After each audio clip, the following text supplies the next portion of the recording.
Good morning class. कल ये test आपको दिया गया था, आज मैं इसके सॉल्यूशन आपको बताऊंगी। सबसे पहले आपको नेम ऑफ स्टूडेंट में भरना होता है। फॉर एग्जांपल मैं भर देती हूँ और फिर आपको अपने फादर नेम लिखने होते हैं। तो ये मान लो मैंने लिख दिया। तो milk is an example of, milk जो है एक टाइप का कोलॉइडल सॉल्यूशन है। इसके पार्टिकल जो होते हैं बीच की रेंज के होते हैं, 1 नैनोमीटर से 100 नैनोमीटर के बीच के। तो milk is a colloidal solution. Air is an example of, air जो होता है उसमें बहुत सारी गैसेस मिली होती हैं, तो होमोजीनियस मिक्सचर होता है air. Burning of candle is an example of, burning of candle जो होता है बेटा उसमें दोनों चेंजेस होते हैं, फिज़िकल भी और केमिकल भी। क्योंकि बर्निंग जब हो रही होती है तो एक तो वो मोम जल रहा होता है और एक पिघल रहा होता है। जो मोम का पिघलना है वो फिज़िकल चेंज है, जो मोम का जलना है वो केमिकल चेंज है। तो इसका फिजिकल एंड केमिकल बोथ आएगा। Which of the following is an example of pure substance, आपको प्योर सब्सटेंस दिखने थे। तो प्योर सब्सटेंस में बेटा एलिमेंट या कंपाउंड आते हैं। तो यहाँ पर आयरन जो है एक एलिमेंट था, वो है ऑलरेडी एलिमेंट। वाटर एक कंपाउंड है, कार्बन डाइऑक्साइड भी कंपाउंड है। तो ये तीनों के तीनों हैं, इस वजह से इसका ऑप्शन जो आएगा वो ऑल ऑफ दीज आएगा। उसके बाद आते हैं हम 5th क्वेश्चन पे। If 20 gram of NaCl is dissolved in 80 gram of water, then calculate concentration in percentage m by m। तो 20 ग्राम हम परसेंटेज m by m कैसे कैलकुलेट करते हैं? जो मास ऑफ सॉल्यूट कितना है 20 ग्राम। अब बटे में मास ऑफ सॉल्यूशन, अब 80 ग्राम ऑफ वाटर दे रखा है, तो वाटर तो सॉल्वेंट है, उसमें सॉल्वेंट में हम जोड़ देंगे क्या, सोल्यूट, गुना में क्या कर देंगे 100। तो ये तो क्या आ गया 80 + 20 100 हो गया। तो 100 से 100 कट गया, कितना आ गया 20%। तो हमारा आंसर क्या आ गया 20। उसके बाद if NaCl and ammonium chloride are mix then which technique will be use to separate them. बेटा NaCl जो है वो नॉर्मल होता है, अमोनियम क्लोराइड जो होता है वो सब्लिमेट होता है। इसका मतलब क्या है कि ये जो है सब्लिमेशन दिखाएगा, ये है सब्लिमेशन नहीं दिखाएगा, और दोनों का मिक्सचर है। तो हम टेक्निक कौन से इस्तेमाल करेंगे, sublimation. Which technique will be use to separate two immiscible liquid. देखो दो लिक्विड जो हैं आपस में घुले हुए नहीं हैं, तो हम क्या करते हैं कि एक सेपरेटिंग फनल लेते हैं। ध्यान आ गया होगा आपको डायग्राम से, यहाँ पे लेयर बन जाती है, ऊपर ऑयल की वाटर की ऐसे करके बताया था ना आपको। तो दो इमिसिबल लिक्विड को सेपरेट करने के लिए हम सेपरेटिंग फनल इस्तेमाल करते हैं। Alloy is an example of, alloy किसका उदाहरण है, alloy is an example of homogeneous mixture. Which technique, alloy क्या होता है जिसको नहीं पता उसके लिए बता देती हूँ। अलॉय जो होता है बेटा 2 और मोर मेटल्स को मिला के हम कुछ बनाते हैं, वो अलॉय होता है। फॉर एग्जांपल आपने जैसे देखा होगा पीतल तांबा को मिला के, और ब्रास होता है ना पीतल, तो तांबा को मिला के और जिंक को मिला के बनता है। तो ये ऐसा तो नहीं है ना कि परात में आपको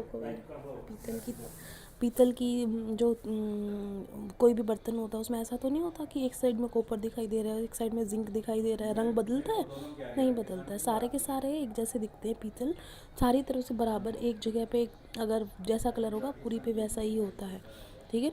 उसके बाद वो कोरोजन दिखाए, हरी पड़ जाए, वो अलग प्रॉब्लम है, लेकिन है वो homogeneous mixture. Which technique will be used when two miscible liquids having boiling point. Two miscible का मतलब क्या होता है, मिसिबल का मतलब होता है जो आपस में घुले हुए हों, सॉल्युबल हों, ठीक है। तो सॉल्युबल लिक्विड हैं और उनके बीच में बॉइलिंग पॉइंट जो है वो 25 डिग्री सेल्सियस से कम है, लेस है। तो लेस है इसका मतलब उसके अंदर उनको सेपरेट करना मुश्किल है।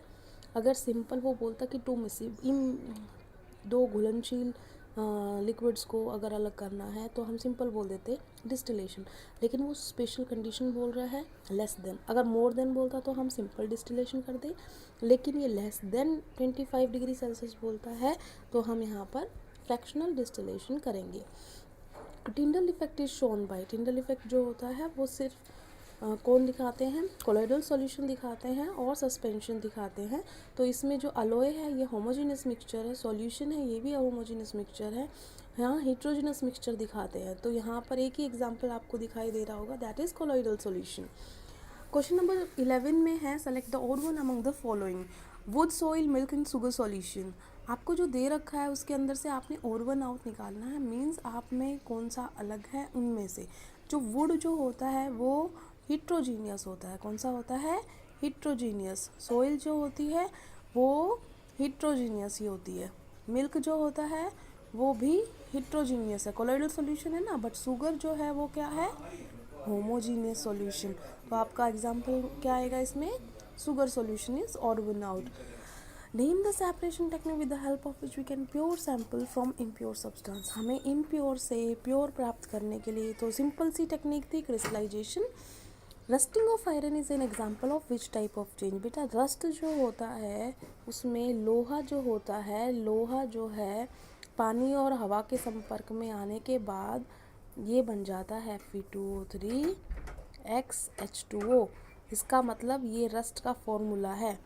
तो ये देखो क्या हो गया, ये कंपाउंड था, ये सॉरी एलिमेंट था, और ये क्या बन गया? कंपाउंड बन गया। इसका मतलब इसके अंदर कौन सा चेंज हो रहा है? केमिकल चेंज हो रहा है। Among the following which is not a metal. जो मेटल नहीं है वो बताना था। तो देखो कितना आसान दिया था ये क्वेश्चन। आयरन मतलब लोहा, सोडियम, पोटेशियम, ये तो धातुएं हैं। नाइट्रोजन जो है वो अधातु है। तो नॉट ए मेटल पूछा था ना, तो it is not a metal, it is non metal. ठीक है ना। This is an example of heterogeneous mixture in which size of particles is more than 100 nanometre. 100 nanometre से साइज जिसका बड़ा होता है वो सस्पेंशन में होता है। तो आप यहाँ देखो सस्पेंशन कौन है? देखो ये तो क्या है? Colloidal solution. ब्लड भी क्या है? Colloidal solution. फॉग भी क्या है? Colloidal solution. मडी वाटर है वो सस्पेंशन का उदाहरण है, तो हम यहाँ पे मडी वाटर कर देंगे और बस सबमिट करना था आपको। और यहाँ पे देखो जैसे ही सबमिट करोगे तो यहाँ पे ये लाइन आएगी, your response has been recorded. तो यहाँ पे आपका मतलब आपने सही कर दिया। उसके बाद है व्यू स्कोर।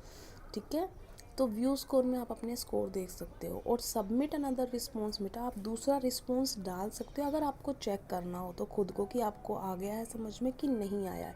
लेकिन उससे पहले ये कब करते हैं सबमिट अनदर रिस्पॉन्स? ये आपको करना ही नहीं है क्योंकि आपका टेस्ट एक ही बार होता है। ये हालांकि आप अपनी बस क्वेरी के लिए कि आपको क्वेश्चन पेपर समझ में आ गया तो आप कर सकते हो। ऐसे बच्चे नहीं हैं 4-5 बार कर रखे हैं, एक में 3 आए, एक में 4 आए, एक में 5 नंबर है। ऐसे नहीं करना आपने।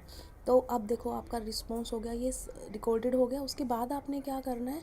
उसके बाद आपने यहाँ पे क्लिक करना है। जैसे आप व्यू स्कोर करोगे आपके यहाँ पे मार्क्स आ गए। देखो आ गए ना, ये हमारे मार्क्स आ गए। दूसरा क्या पता चलेगा इसमें? देखो फॉर एग्ज़ाम्पल अभी हमने कोई गलत नहीं किया, नहीं तो आपका क्या होता? देखो जो ये लाइन है ये क्या आ रही है? ग्रीन आ रही है। हर एक में देखो आप, हर एक में ग्रीन आ रही है ना। जिनके क्वेश्चंस गलत होते हैं उनके में ये जो लाइन है वो रेड से आती है, और फिर कोई ग्रीन लाइन दिखाई देगी, मतलब आपका आंसर गलत था, सही आंसर ग्रीन वाले में होता है। ठीक है, तो इस तरीके से आपको आंसर पता चल जाते हैं। नहीं तो नीचे लिखा भी होता है कि ये वाला आंसर ठीक था। इस तरीके से आप ये पेपर अटैम्प्ट कर सकते हैं। तो आई थिंक अब आपको पूरा पेपर समझ में आ गया। जिनके डाउट्स थे वो क्लियर हो गए होंगे। Thank you class.